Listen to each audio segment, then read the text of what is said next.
Pembangunan berbasis lingkungan merupakan narasi yang sempurna, namun seringkali dalam eksekusi di lapangan hanya gagah di spanduk saja. Kekayaan Provinsi Nusa Tenggara Barat dengan modal Pantai Pink, Sembalun, Rinjani, Gili Matra, Mandalika, Suranadi, Lakai, dan aset alam lain seharusnya menginspirasi para pemangku kebijakan dalam menjaga dan merawat lingkungan secara komprehensif dan berkelanjutan.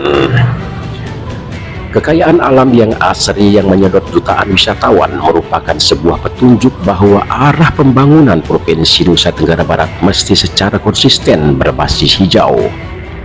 Beberapa kasus yang mengemuka seperti pencemaran akibat tambang ilegal di Sekoto, Lombok Barat, dan banjir bandang akibat alih fungsi lahan menjadi ladang jagung di Dompu dan Bima. Selain itu terdapat kerusakan terumbu karang di Gili Matra serta maraknya galian C di Lombok Timur dan tambang di KSB cukup menjadi permasalahan yang harus segera menemukan solusi.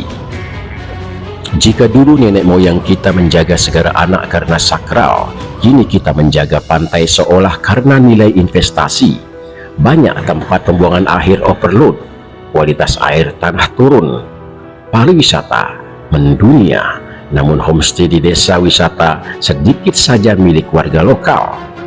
Regulasi itu ada, namun sudahkah membumi dari segala sisi? Regulasi pusat kerap dinilai menghambat pembangunan berbasis lingkungan. Benarkah? Hari ini kita bedah dalam podcast bertajuk Pembangunan Berbasis Lingkungan. Serius nggak?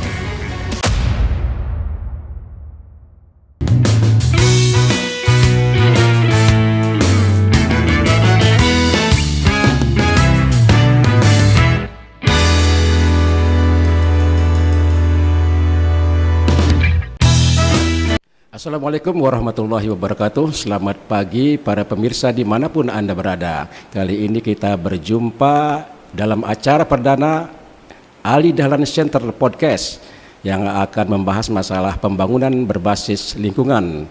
Telah hadir di studio Rektor Universitas Gunung Rinjani, Bapak Dr. Basri Mulyani. Selamat pagi Pak Basri. Selamat pagi, Assalamualaikum warahmatullahi wabarakatuh.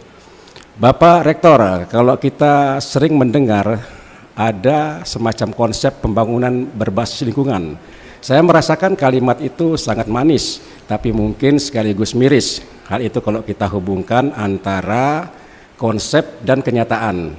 Nah, dalam pengertian ini, bagaimana sebetulnya maksud dari pembangunan berbasis lingkungan itu?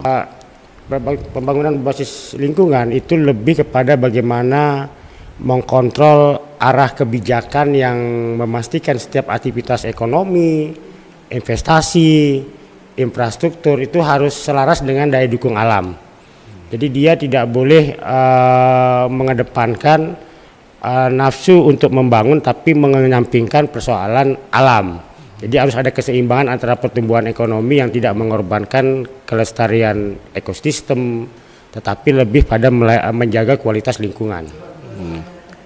Ungkapan dalam konsep ini kan sangat indah ya Pak Rektor ya, tapi kalau kita lihat kenyataannya, kira-kira kalau kita kembali kepada kenyataan tadi, kalau kita menggunakan skala 1 sampai 10, nah seberapa serius sebetulnya menurut Pak Rektor ini Pemprov maupun Pemkab sekarang ini dalam menerapkan konsep ini? Saya coba kembali ke awal tadi. Mestinya di awal itu ada hal yang paling penting, yaitu soal pertobatan ekologis.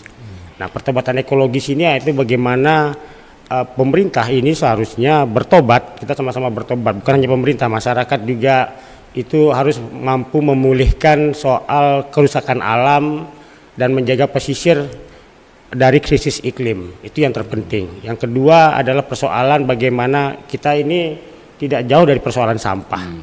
Ya, bagaimana sampah ini seharusnya mampu menjadi sirkular ekonomi.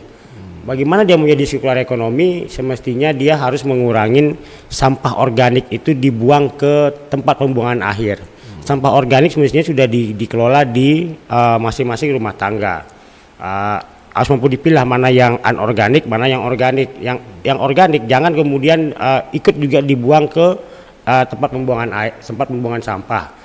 Kemudian soal tata ruang. Jadi penerbitan izin lingkungan dan penetapan daerah yang wajib didasarkan pada kajian dukungan soal daya tampung lingkungan kita. Kemudian soal pengendalian sektor ekstraktif ya. Kita ini barbar dalam soal ekstraktif ini. Jadi hampir hari ini kita mau menertibkan peti pertambangan tanpa izin dengan menerbitkan IPR. Tapi dalam pengolahan lingkungannya kita belum punya kajian secara mendalam. Seperti apa sih peti ini memang penyakit lama yang kemudian hari ini mau dilegalkan. Kemudian soal kelestarian hutan. Soal hutan ini adalah bagaimana membuka ruang tangkapan air secara terukur melalui rehabilitasi hutan atau lahan kritis. Atau mencegah alih fungsi hutan menjadi lahan pertanian. Ini yang banyak terjadi. Di Sumbawa ini kan alih fungsi lahan pertanian hutan menjadi lahan pertanian jagung. Banyak kawasan hutan yang kemudian ditebang melahirkan tanaman-tanaman jagung.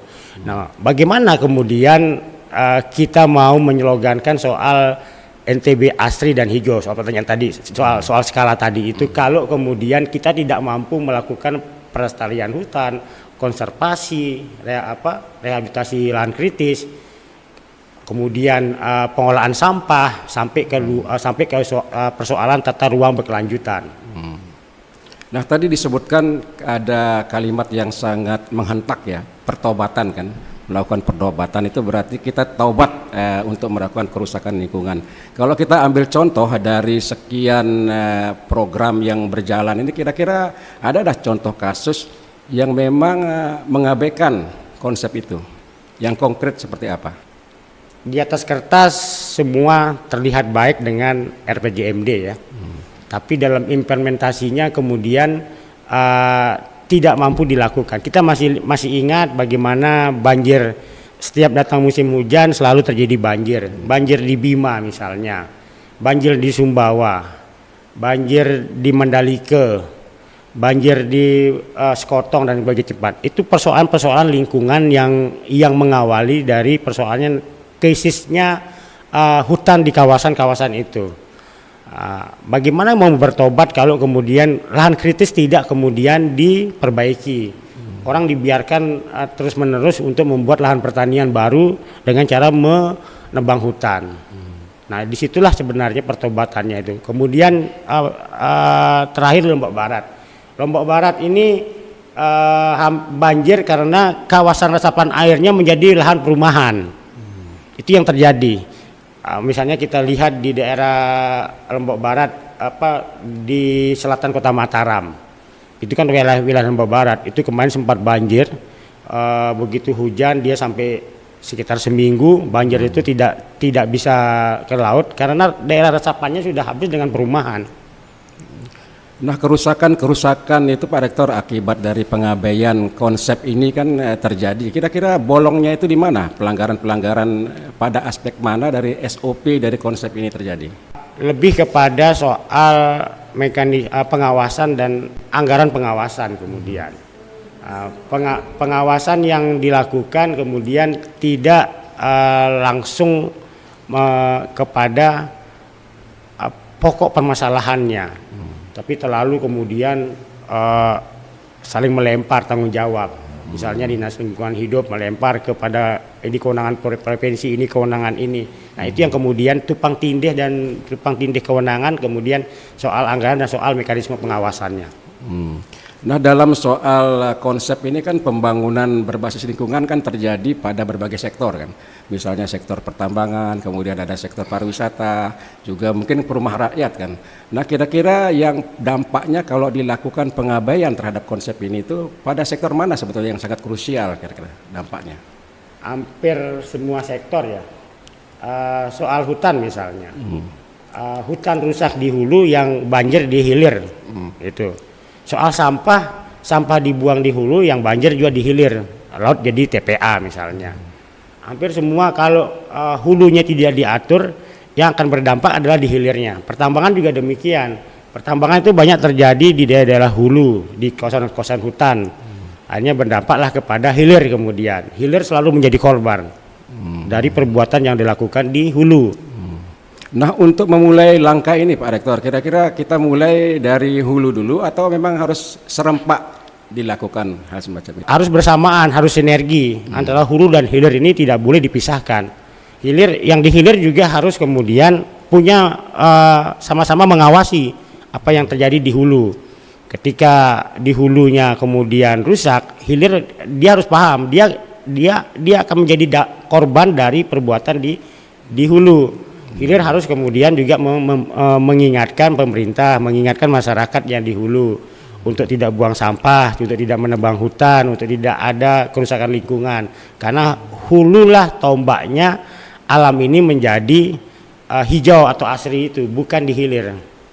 Dalam sektor pariwisata, Pak Rektor, kita melihat pembangunannya kan seolah-olah lebih dulu kita berpromosi sebelum menjaga lingkungan itu sendiri kan. Kira-kira dalam soal ini terbaca ada koordinasi antara sektor pariwisata dengan sektor-sektor yang lain sehingga terbangun sebuah konsep pembangunan berbasis lingkungan yang dijalankan. Kita bicara ekoturism ya. Ekoturism ini lebih banyak diterapkan oleh masyarakat lokal. Ketika ketimbang ekoturism yang diterapkan oleh pengusaha-pengusaha perhotelan, ya perhotelan. Karena masyarakat itu lebih cinta lingkungan ketimbang hotel. Coba kita lihat berapa banyak sih hotel di Kota Mataram yang punya lahan hijau. Berapa banyak sih hotel di kawasan-kawasan pariwisata ini yang punya lahan hijau.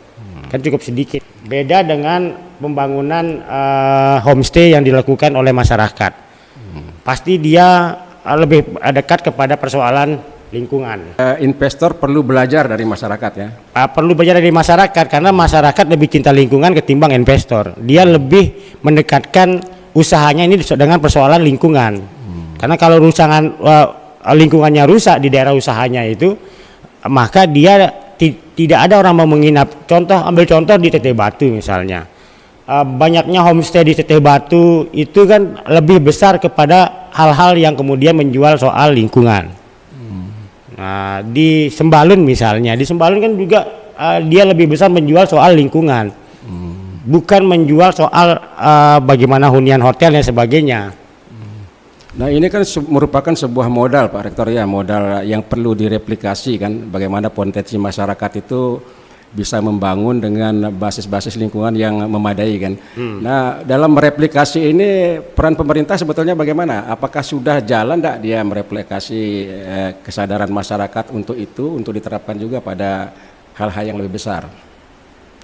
Itu dia, makanya resort yang ada ini beda dengan hotel-hotel. Resort ini kan lebih banyak harusnya tadi itu bagaimana menyediakan ruang terbuka hijau di kawasan tempat menginapnya itu agar kemudian menjadi hal yang penting dalam soal cinta lingkungan tadi itu. Eco solution terhadap hal ini kan harus tegas dan jelas. Kita bisa lihat makanya berapa banyak hotel yang punya ruang terbuka hijau atau kawasan hutan kecil lah dianggap. Kalau kita ngelihat dalam pembangunan pariwisata misalnya kan, kita condong untuk mengundang banyak investor kan, tapi tidak melalui konsep yang mungkin cukup memadai untuk bagaimana mengembangkan hotel itu. Nah di sini kira-kira ketegasan pemerintah kalau terjadi pelanggaran itu bagaimana ketegasan selama ini?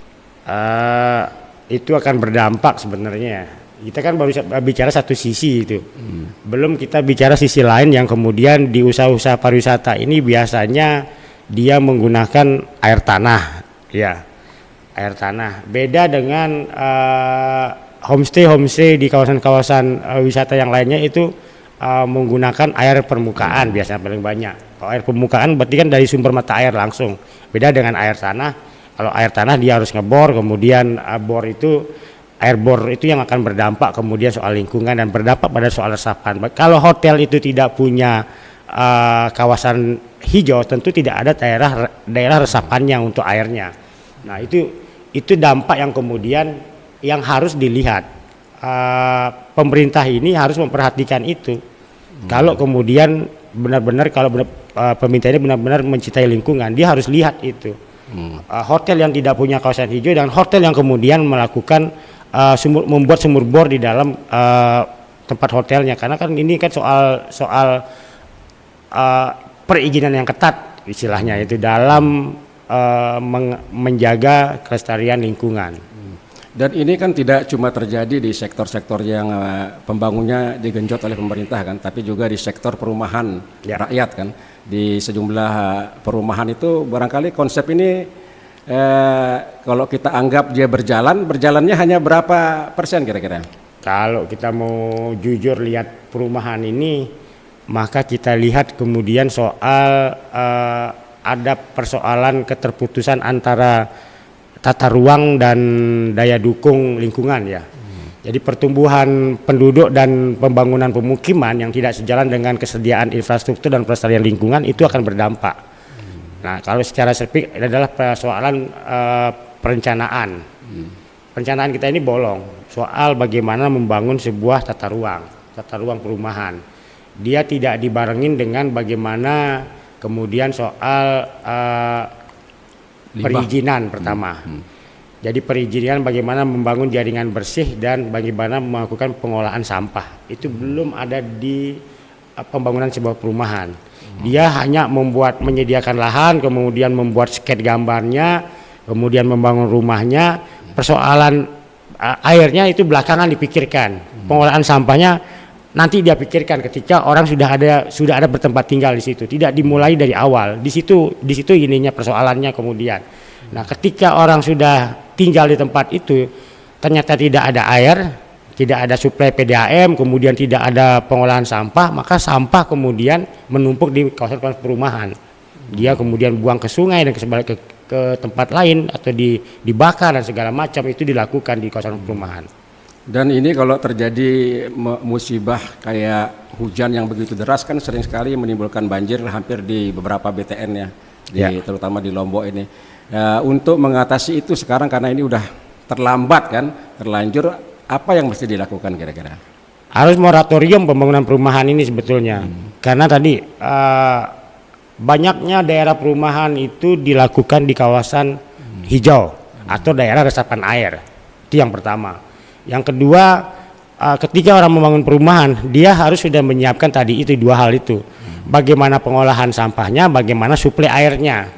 Jangan kemudian masing-masing rumah membuat sumur bor, maka air itu akan berisiko yang tinggi terhadap persoalan struktur tanah dan sebagainya. Kalau menurut orang-orang ilmu tanah ya. Jadi kalau kita secara global kita bicara, ternyata memang masalah ini tidak hanya terjadi di lingkup proyek yang tinggi kan, tapi juga di proyek-proyek yang rendah seperti perumahan tadi kan. Khususnya yang program-program yang menyangkut masalah kehutanan kayak di kawasan Rinjani itu barangkali yang saya dengar ada semacam benturan regulasi kan antara regulasi daerah dan pusat ya. Kira-kira apa itu Pak Rektor? Pertentangan norma yang terjadi antara pusat dan daerah ini sebenarnya sudah cukup lama sejak Undang-Undang 23 2014 tentang Pemda ya. Dibarengin kemudian lahirnya Undang-Undang 6 2023 dengan Cipta Kerja. Banyak kemudian kewenangan-kewenangan daerah itu diambil oleh pusat. Daerah hanya sebagai penonton. Daerah kemudian hanya sebagai penerima kerusakan alam atau lingkungan ini. Misalnya ada 3 hal yang tidak menjadi kewenangan daerah: hutan, tambang, dan kelautan. Itu murni menjadi tugas dan kewenangan pusat. Kemudian soal laut misalnya itu ada persoalan 12 mil. Nah, di dalam 12 mil ini kemudian ada kewenangan provinsi, kabupaten kota tidak punya kewenangan. Di hutan demikian, kabupaten kota itu tidak ada kewenangan. Kewenangan kabupaten kota itu hanya hutan taman kota yang tadi untuk menciptakan lahan hijau. Nah, hutan taman kota yang banyak kemudian dibangun di kabupaten kota ini itu banyak yang tidak berhasil, banyak yang mati pohonnya, atau banyak yang sudah hidup pohonnya tapi tidak terpelihara. Nah, itu terjadi. Itu kewenangan kabupaten kota. Kewenangan berikutnya hutan ya ada batasannya. Ada hutan yang boleh dikerjakan oleh provinsi, ada hutan yang menjadi kewenangan pusat. Taman nasional misalnya, hutan lindung itu kewenangan pusat yang tidak boleh dimasukin oleh provinsi. Nah, Kemudian soal pertambangan ansih itu kewenangan pusat, tidak ada kewenangan provinsi. Provinsi diberi kewenangan misalnya soal IPR pun tidak seluas apa yang menjadi soal IUP dan IUP dan sebagainya. Nah, itu yang kemudian berdampak kepada bagaimana kewenangan-kewenangan ini tidak hanya bahasa sederhananya itu cuek. Pemerintah daerah ini cuek. Dia tidak punya kewenangan, anggarannya tidak ada. Nah, khusus pada kewenangan pusat tadi Pak Rektor ya, batasan yang sangat krusial akhirnya menimbulkan masalah dari kewenangan pusat itu apa? Daerah sebenarnya sudah diberikan DBH ya, dana bagi hasil. Ada dana bagi hasil tembakau, ada dana bagi hasil tambang, ada dana bagi hasil kehutanan dan segala macam. Tapi dana bagi hasil itu tidak cukup untuk melakukan proses rehabilitasi. Itu yang pertama. Karena bagaimana mau rehabilitasi kalau kewenangan pengawasan tidak diberikan. Itu. Kewenangan di sisi lain juga DBH itu bukan hanya dimiliki oleh provinsi misalnya, dibagi-bagi ke kabupaten kota secara merata. Tapi mekanisme kewenangan untuk mengawasi itu tidak diberikan. Kewenangan untuk pemulihannya juga tidak diberikan. Karena semua menjadi kewenangan pusat. Jadi bisa dibilang kalau memang kewenangan pusat itu sudah saatnya untuk dikembalikan lagi ke daerah? Dikembalikan secara fungsional saya pikir. Makanya perlu ada desentralisasi fungsional di dalam proses pengembalian kewenangan itu. Supaya tidak, kan ini persoalannya ada masalah sebetulnya. Sejak Undang-Undang 2299 ketika kabupaten diberikan kewenangan begitu luas, jadi kabupaten ini barbar menerbitkan izin, kemudian terjadilah permainan perizinan di situ. Nah, kalau pusat mau mengembalikan ke daerah kembali, maka harus diberikan batasannya seperti apa supaya tidak kemudian mengulang kejadian sebelumnya. Makanya desentralisasi fungsional itu menjadi penting. Memfungsikan semua sesuai dengan kewenangan dan kebijakannya, tetapi pusat tetap punya alat kontrol. Tidak utuh diberikan kewenangan itu kepada kabupaten kota, tetapi ada hal-hal yang harus dibatasi dan itu saling kontrol di antara kabupaten kota. Cuma kalau kita lihat dari segi dampak kan, ketika otonomi diberikan dan saat kewenangan itu dicabut lagi, ditarik ke pusat kan, itu yang paling berdampak itu yang mana kira-kira yang berdampak negatifnya terhadap lingkungan? Soal pengawasannya. Paling dampaknya adalah soal pengawasannya. Tidak kemudian diberikan kewenangan daerah diberikan kewenangan untuk melakukan pengawasan. Hutan rusak karena tidak punya kewenangan pengawasan. Pertama, kemudian anggaran yang tidak ada. Selalu persoalan anggaran di situ. Ada anggaran sama ada personilnya. Bagaimana membiayai personil kalau anggarannya tidak disiapkan, tidak disediakan, tidak diberikan kewenangan untuk menganggarkan. Nah, kerusakan lingkungan ini kan tidak sebatas pada penebangan pohon Pak Rektor ya, tapi juga masalah sampah gitu kan. Khusus masalah sampah ini barangkali kita bisa berdiskusi kan. Kira-kira masyarakat selama ini atau pemerintah lah, apakah masih memandang sampah itu sebagai beban atau sebagai investasi kan? Dan untuk menunjukkan bahwa kita ini merupakan daerah yang maju cara berpikirnya itu kan setidaknya membangun frame bahwa sampah itu bagian dari investasi kan. Dalam tahapan ini pemerintah misalnya kalau kita lihat dari segi program-programnya sudah ke arah sana enggak?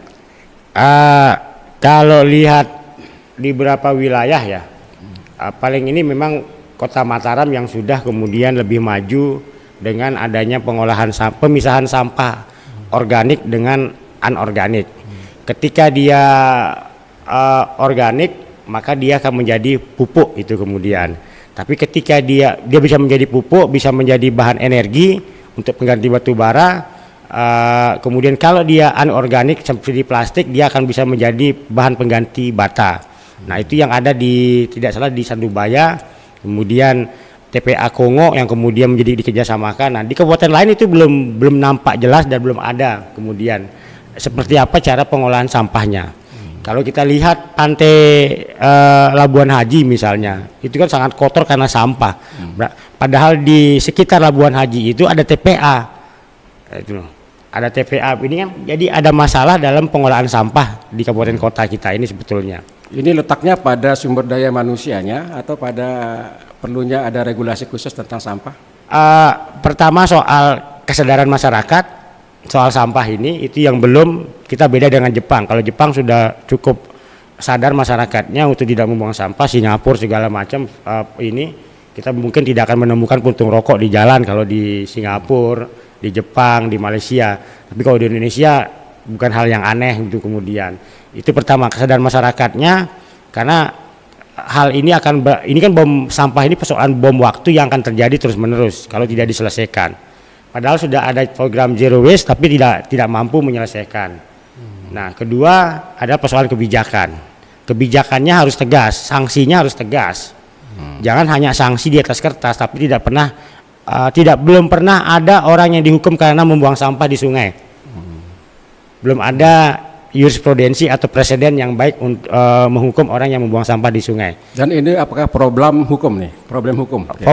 Problem dari sebuah kebijakan yang dibuat hanya di atas kertas tapi implementasinya tidak pernah dilakukan. Sebetulnya peluang untuk menjalankan hal semacam itu bisa enggak?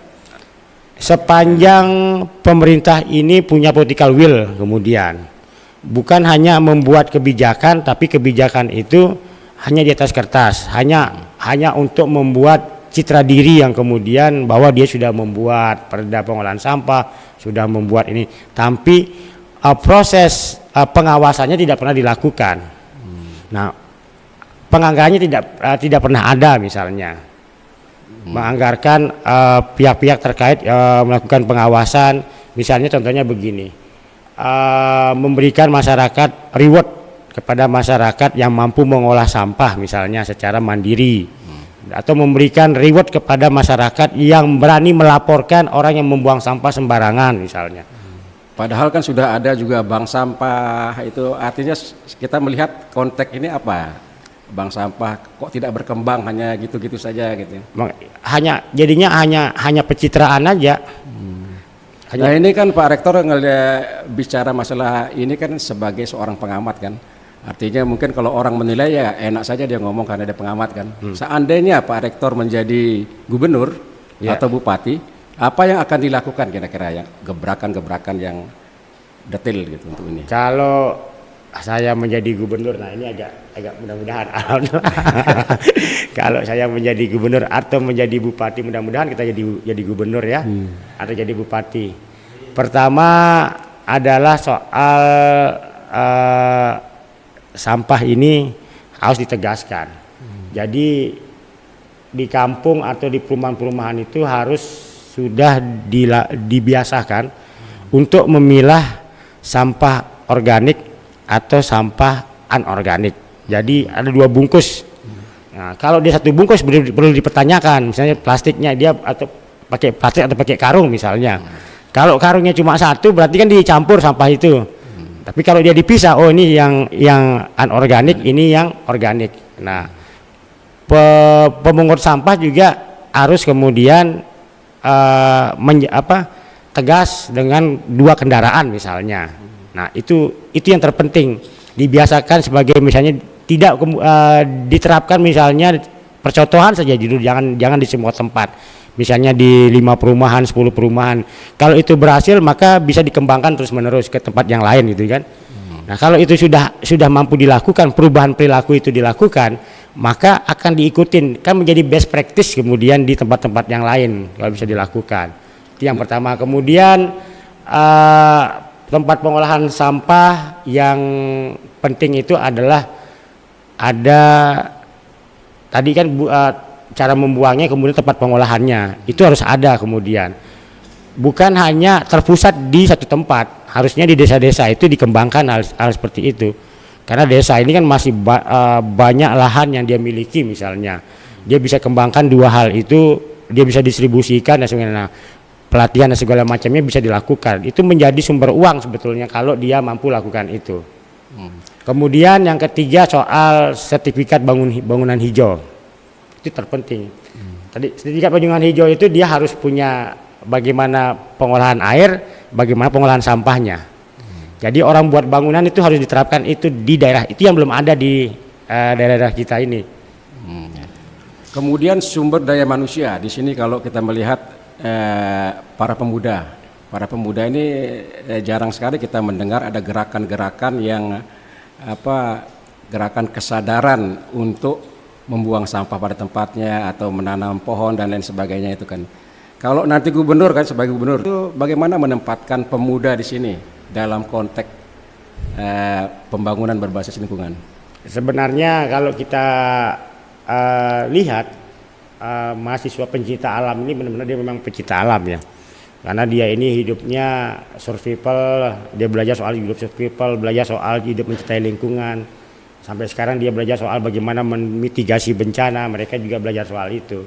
Nah kalau dimanfaatkan itu masyarakat, misalnya itu kan ada dari kelas SMP sampai di kuliah itu ya, di kuliah namanya Mapala mahasiswa pencinta alam. Kalau itu mampu dirangkul semua mahasiswa pencinta alam di beberapa kampus ini, kemudian dia yang kemudian menggaungkan ini, maka pasti pemerintah daerah kan. Cuma pemerintah daerah ini kan jarang melibatkan mahasiswa pencinta alam ini. Bukan karena pemudanya tidak mau. Bukan karena pemuda tidak mau, tapi dilibatkan oleh pemerintah ini tidak pernah itu kemudian. Digunakan dia untuk menggerakkan soal cinta lingkungan sebetulnya. Itu lebih konkret kemudian. Itu apa hampir terjadi merata di seluruh daerah di Indonesia enggak? Ada contoh enggak yang bagus pelibatan generasi muda oleh daerah-daerah tertentu di tanah air ini? Pemuda ini lebih dia yang kemudian bergerak sendiri secara swadaya, kemudian tanpa anggaran tanpa anggaran, tanpa support dari pemerintah daerah.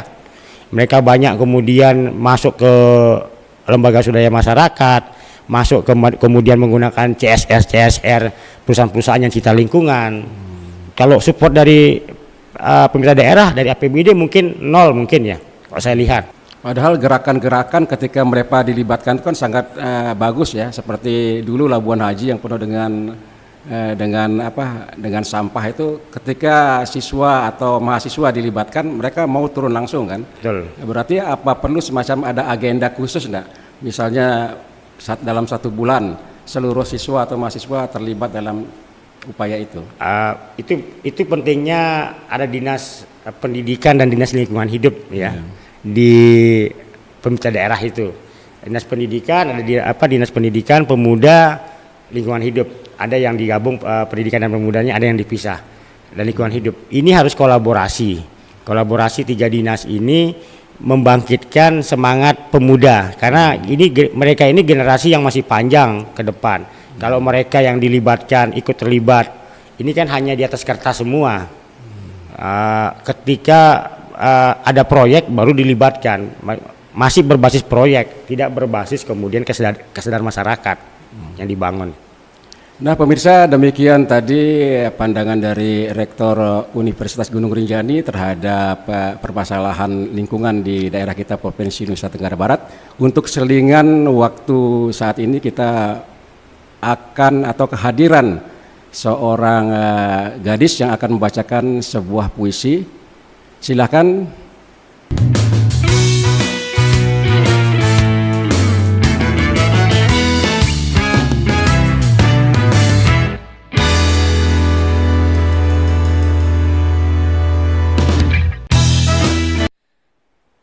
Tuhan telah menegurmu.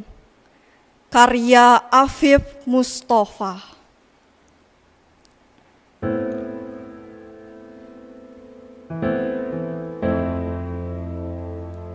Tuhan telah menegurmu dengan cukup sopan lewat suara anak-anak yang kelaparan. Tuhan telah cukup sopan menegurmu lewat semayup suara azan.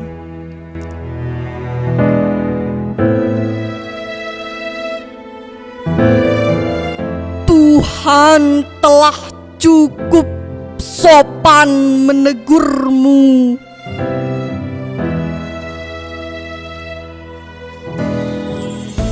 Tuhan telah menegurmu dengan cukup menahan kesabaran lewat gempa bumi yang berguncang, deru angin yang meraung-raung, hujan dan banjir yang melintang pukang.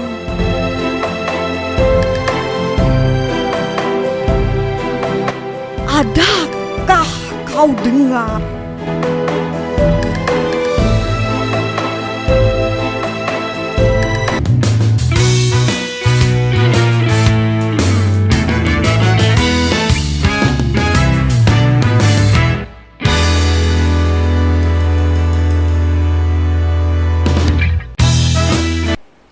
Para pemirsa, kita kembali lagi berjumpa untuk mendiskusikan persoalan konsep pembangunan berbasis lingkungan. Tadi kita sudah ikuti pembacaan puisi oleh Iskarima.